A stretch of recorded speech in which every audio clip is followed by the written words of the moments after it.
Hey everybody, happy Sunday. Matt James coming to you here from St. Augustine, Florida. Apologize for the appearance. We got up this morning and went to church and then got back, and we've entered a rainy phase here in northeast Florida right now, and we've been getting a lot of rain, and it comes in usually in the later afternoon. So we got home from church, grabbed a quick lunch, and then it was out into the yard to get the yard mowed and all that kind of stuff done before the rains came. I'm looking out the windows here right now, and it's coming. The wind is picking up and the clouds are rolling in, so without a doubt we're going to get some soon, but I will take that over a lot of the snow and ice that I've been seeing around the country. Watching the Boston Marathon Monday, way to go ladies. 7 out of the top 10 are American women, but looking at those conditions, wow, I think I would have been dropping out and finding a warm place to stay even if I had towed the finish line on that particular day. Today's video I'm entitling, What Are You Looking For? And a couple of weeks ago, the pastor at my church, that was the title of his sermon, What Are You Looking For? And I think that that's something, I think it's a question that we need to ask ourselves. It's a very, very important question. And if you've been following me, you know I'm all about goals. I'm all about finding your why.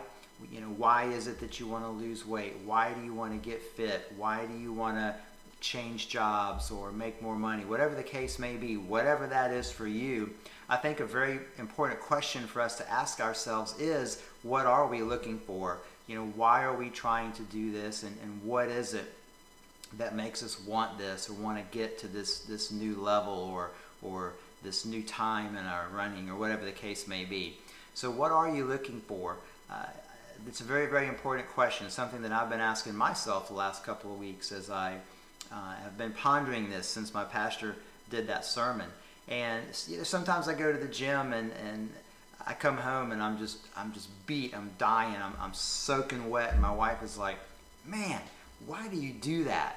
And I'm like, you know, I look at her and I'm like, you know, I do it for you. I do it for the boys. I have 2 sons, and I do it for the rest of my family and other people at work. I'm a teacher. I've been an educator for 27 years, and I do it for my students at school and for my team at school and the people who rely on me. Because for me, working out and exercising, doing my running, doing the CrossFit in the gym and other things that I do, that's what really keeps me going. It helps, for me, it helps to keep my weight down, blood pressure, cholesterol, all of those things. And it makes me feel good. I feel really, really good when I've worked hard. Just, you know, working out in the yard now for the last couple of hours, I was dragging a little bit. And after getting out there and working, I feel really, really good. So I think we have to ask ourselves that very important question, what are we looking for? And that's going to help to back up your why. Or if you're having a hard time figuring out what that why is, ask yourself that question. What am I looking for? What is it that I want? For me, I want to be fit and healthy. I want to be here again, as I just said, for my family, for my friends, for my coworkers, my students in my classes at school, anything that I'm involved in. I want to be the very best that I can be. And for me, I know that exercise helps me to get out some of the stress of the day and anything else that's going on. It just allows me to blow that off and really get it out of my system.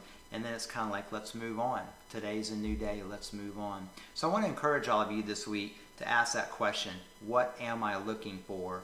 And I think that's going to help you to solidify a lot of things as you work toward your goals, whatever they may be. It doesn't matter if they're fitness goals, if they're, you know, whether it's physical or mental, whether you're trying to earn a new degree or get your degree, whatever the case may be, new job, raise, whatever the case may be. I think if you ask that question, you're going to find yourself solidifying your why, or finding your why, that big, super important thing that you're going after it with everything you've got. And again, if you ask those questions, you're going to be able to go after it with all you've got, and you're going to really put your energies toward that one specific goal.